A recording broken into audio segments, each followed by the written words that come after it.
फिर हिंदुत्ववादी संगठन इन्होंने बहुत सारे बना रखे हैं, वो काम करते हैं। और इनका राजनीतिक दल पहले जनसंघ हुआ करता था, फिर जनता पार्टी, उसके बाद अब भाजपा है।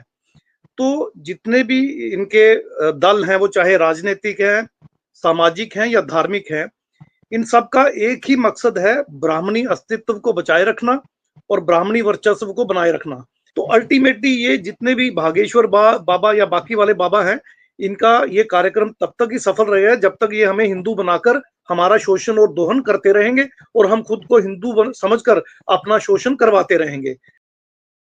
हमारे साथ मौजूद हैं advocate Ashok Basotra sir, Jammu Kashmir high court से हैं सर। सर का सबसे पहले बहुत बहुत स्वागत करते हैं। बहुत बहुत शुक्रिया विवेक जी।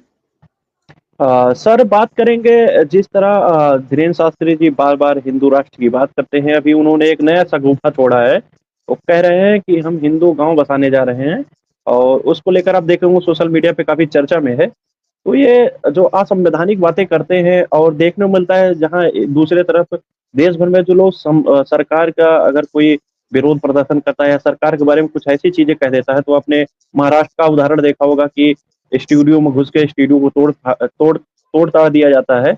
वहीं पर ये असंवैधानिक बातें करते हैं, इनके ऊपर कोई कार्रवाई नहीं हो रही, वो भी लगातार करते हुए आ रहे हैं। कई कई सालों से लगातार ऐसी बातें, धीरेन्द्र शास्त्री ही नहीं, काफी लोग ऐसी बातें कर रहे हैं। क्या कहेंगे सर आप? देखिए, जितना भी आरएसएस का कंट्रोल है, चाहे वो आरएसएस का अपना विंग हो या इनके काफी सारे ऑर्गेनाइजेशंस इनके नीचे काम करती हैं, फिर हिंदुत्ववादी संगठन इन्होंने बहुत सारे बना रखे हैं, वो काम करते हैं। और इनका राजनीतिक दल पहले जनसंघ हुआ करता था, फिर जनता पार्टी, उसके बाद अब भाजपा है। तो जितने भी इनके दल हैं, वो चाहे राजनीतिक हैं, सामाजिक हैं या धार्मिक हैं, इन सब का एक ही मकसद है, ब्राह्मणी अस्तित्व को बचाए रखना और ब्राह्मणी वर्चस्व को बनाए रखना। और ये ब्राह्मणवाद के द्वारा ही संभव हो सकता है।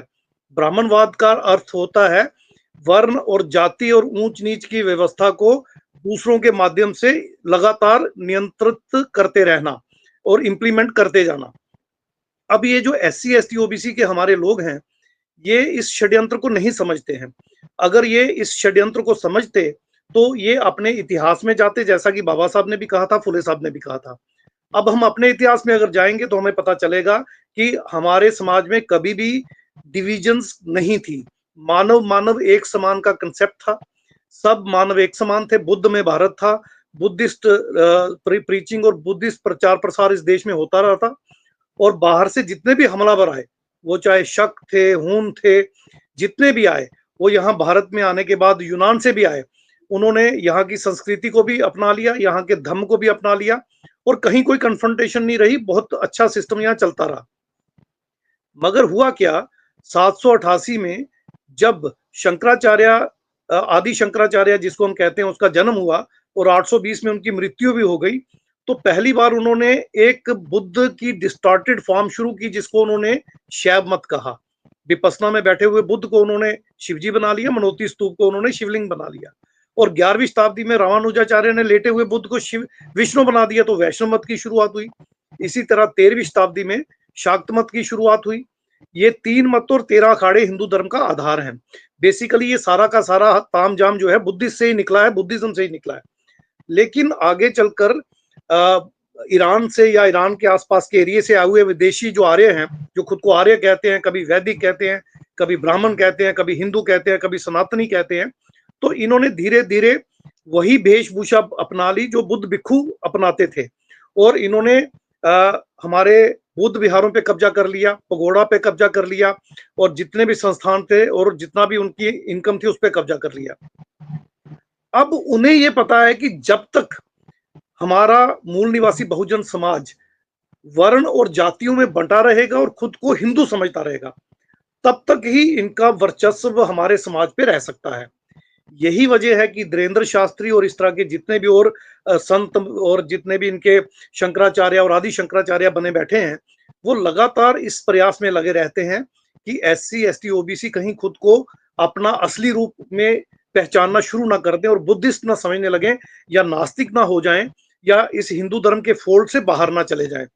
आप खुद अंदाजा लगाइए, 1920 तक तो ये ब्राह्मण भी खुद को हिंदू नहीं मानते थे।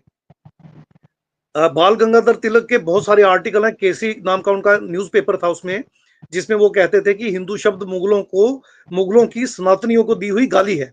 तो इस तरह से जब आप देखेंगे, तो जब इनको पता चला कि डेमोक्रेटिक प्रोसेस इंडिया में 1919 में फर्स्ट इंडिया एक्ट के बाद शुरू हो गया और आने वाले समय में वोट पड़ेंगे, वोट डालने के लिए मेजॉरिटी चाहिए, majority SC ST OBC minority की है, तो उन्होंने हिंदू नाम का ये कफन जो है, ये एससी एसटी ओबीसी को उड़ा दिया और अगले कई सालों तक लगातार प्रचार प्रसार करके उनको ये विश्वास दिला दिया कि आप हिंदू हो। हिंदू शब्द का आज की तारीख में बुद्धिजीवी वर्ग अगर हमारा कोई सोच के जवाब दे, तो एक ही जवाब है, ब्राह्मण का गुलाम। एससी एसटी ओबीसी अगर हिंदू समझता है खुद को, तो वो ब्राह्मण का गुलाम है, वो वर्णवादी है, जातिवादी है, छुआछात का शिकार है, अछूत है, तो उसका गुलाम है। तो अल्टीमेटली ये जितने भी भागेश्वर बाबा या बाकी वाले बाबा हैं, इनका ये कार्यक्रम तब तक ही सफल रहेगा जब तक ये हमें हिंदू बनाकर हमारा शोषण और दोहन करते रहेंगे और हम खुद को हिंदू समझकर अपना शोषण करवाते रहेंगे। इसलिए इनको लगातार ये प्रयास करना पड़ता है। रही बात, आपने कहा इन पे एक्शन नहीं होता। आज आरएसएस देश के शासन, प्रशासन, न्यायपालिका, मीडिया, साधनों संसाधनों पर पूरी तरह से काबिज है।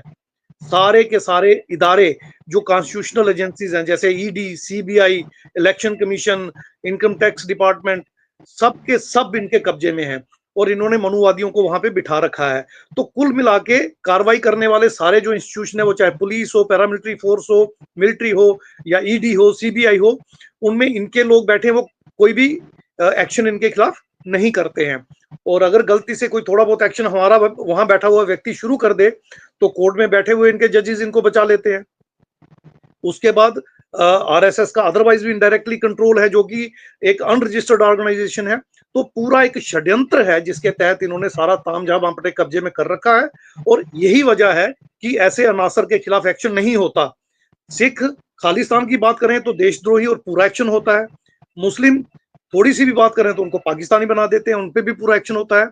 हमारे शेड्यूल ट्राइब भाई जो हैं, जो अनुसूचित जनजाति के लोग हैं, उनको नक्सलाइट बना दिया जाता है। एससी एसटी अपने हक की बात करें तो उनको देशद्रोही घोषित कर दिया जाता है। इसी तरह देश का कोई भी वर्ग अपने हक की आवाज उठाए तो उसको एंटी नेशनल डिक्लेयर कर दिया जाता है।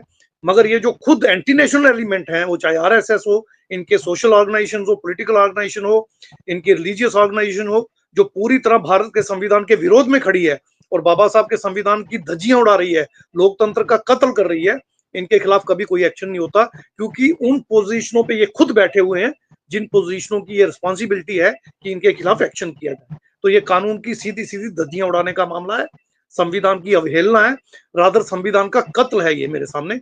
मैं इसको ऐसे देखता हूँ। देखने को मिल रहा है सर, आप बातें जो कह रहे हो कहीं न कहीं सत्य भी है। लेकिन जो अभी भी एससी, एसटी, ओबीसी के लोग कहीं न कहीं उस चाशनी में डूबे हुए हैं, उनके समर्थक बने हुए हैं। उन तक क्या संदेश पहुँचाना चाहते हैं? जो अभी भी ऐसे जो चाल में फँसे हुए हैं, उनको कुछ पता नहीं है, क्या होगा हिंदू राष्ट्र में, क्या होगा या हिंदू राष्ट्र ग्राम में क्या होने वाला है, उन तक क्या संदेश पहुँचाना चाहेंगे आप? देखिए, उन सबको मैं एक निवेदन करना चाहता हूँ, हमारा कोई दुश्मन नहीं है। अगर कोई कहे ब्राह्मण हमारा दुश्मन है, क्षत्रिय हमारा दुश्मन है, वैश्य हमारा दुश्मन है, तो सबसे बड़ा दुश्मन मैं कहूँगा अज्ञानता है। क्योंकि हमारे एससी एसटी ओबीसी के समाज के लोगों को ज्ञान नहीं है, जानकारी नहीं है। बाबा साहब ने कहा था ज्ञान अर्जित करो, फिर उसका एनालिसिस करो, बुद्धिजीवी वर्ग बनने की कोशिश करो, तब आपको सच्चाई पता चलेगी। तो ज्ञान इनको है नहीं, इनको ये पता ही नहीं है कि जो हमारे सर पे बैठे हैं वो हमारे हैं भी कि नहीं। वो विदेश से आए हुए लोग हैं, विदेशी हैं, हम पे आक्रमण करके या घुसपैठ करके हमारे देश में आए और अब हमारे सर पे बैठे हुए हैं। मगर ये जानकारी उनको कब होगी? जब वो अपना इतिहास पढ़ेंगे। बाबा साहब ने और फुले साहब ने क्लियरली कहा था कि जो कौम अपना इतिहास नहीं जानती, अपना भविष्य निर्माण नहीं कर सकती। जब हम इतिहास पढ़ेंगे तो हमें पता चलेगा कि हम बुद्धिस्ट थे, हमारा ग्लोरियस पास था, भारत सोने की चिड़िया था, सबसे बढ़िया जो व्यवस्था थी हमारी थी। अशोका के राज में तो पक्षियों और परिंदों के लिए, जानवरों तक के लिए अस्पताल थे, किसी को कोई दुख नहीं दे सकता था। तो इतना बढ़िया व्यवस्था सिस्टम जो था हमारा था। दुनिया को साइंस हमने दी, रीजनिंग लॉजिक हमने दिया, काज एंड इफेक्ट की जो थ्योरी है, कारक और कारण की, वो बुद्ध ने दी। तो साइंस बुद्ध से शुरू हुई। मैथ्स जो है वो हमारे बुद्ध विहारों से निकला, नालंदा यूनिवर्सिटी से, तक्षशिला यूनिवर्सिटी से निकला। तो दुनिया भर की जितनी एस्ट्रोनॉमी है, जितनी भी नॉलेज है, मेडिकल साइंस है, सब कुछ हमारे 17 विश्वविद्यालय जो थे उसमें से निकला। तो जब ये इतिहास हमारे लोग समझेंगे, जानेंगे, तब उन्हें पता चलेगा कि हम मानव मानव एक समान के कंसेप्ट को मानते थे। चाहे बाहर से हमलावर होके भी जो लोग यहाँ आए, उनको भी हमने मानव बनाया और मानवता के तहत दम में लाया और दम में लाकर हमने उनका भी उद्धार किया। अब जब इस अज्ञानता से हम निकलेंगे तो फिर हमें पता चलेगा कि जो हमारे सर पे बैठा है, जो शासन, प्रशासन, न्यायपालिका, मीडिया, देश के साधनों संसाधनों पर अपना एक हमारे सर पे बैठ के हमारा शोषण कर रहा है, असल में वो हमारा दुश्मन है, हमारा व्यक्ति नहीं है। हमें उसका समर्थन नहीं करना चाहिए। और जो हमारे लोग उसके साथ जाकर उसका साथ दे रहे हैं, वो कौम के गद्दार हैं, वो हमारे समाज के दुश्मन हैं। तो मैं अपने सभी SC, ST, OBC माइनॉरिटी वर्ग के मूल निवासी बहुजनों से ये निवेदन करना चाहता हूं कि वो पहले तो ज्ञान अर्जित करें, फिर उसका एनालिसिस करें, फिर अपने दुश्मन को पहचानें और उसके बाद उसके खिलाफ लामबंद होकर एक संघर्ष करें, एक बहुत बड़ी क्रांति करें, एक रेवोल्यूशन करें। क्योंकि मानवता के इतिहास में गुलामी जो है वो सबसे बड़ा अभिशाप है। कबीर जी ने भी कहा, रैदास जी ने भी कहा, हमारे सभी संत महामानवों ने कहा कि पराधीनता जो है वो सबसे बड़ा अभिशाप है। और रैदास जी ने तो क्लियरली कहा कि पराधीनता जो है उसमें रहने वाला मनुष्य नहीं है, वो तो मरा हुआ एक जानवर से भी बदतर जिंदगी जीने वाला व्यक्ति है। तो इस तरह से हमें अपना राज यहाँ लाना होगा, स्वराज लाना होगा।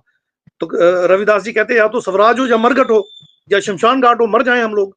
तो मैं भी यही कहना चाहता हूं कि सर धड़ की बाजी लगाकर या तो हम जीते और अपना राज्य स्थापित करें, वरना बेटर है कि हम लड़ते लड़ते शहीद हो जाएं, मर जाएं। जब भी हमारे आने वाली पीढ़ियों को आजादी मिलेगी, मुक्ति मिलेगी, इस रेवोल्यूशन के रिजल्ट में उनको अपना विरसा, अपनी विरासत वापस मिलेगी, तो वो हमें जरूर शहीद का दर्जा देंगे, हमें नमन करेंगे। बुजदिलों और कायरों की तरह चुप मत बैठें और उनका साथ मत दें। जो उनका साथ दे रहे हैं उनको कौम का गद्दार घोषित करें और उनकी पीढ़ियों का हिसाब रखें, उनसे भी हमें आने वाले वक्त में हिसाब लेना होगा। तो मैं यही निवेदन करना चाहूंगा कि ज्ञान अर्जित करें। बाबा साहब ने कहा था, मेरा सब्र यानी पेशेंस, मेरा ज्ञान और मेरा चरित्र, यही मेरी ताकत है।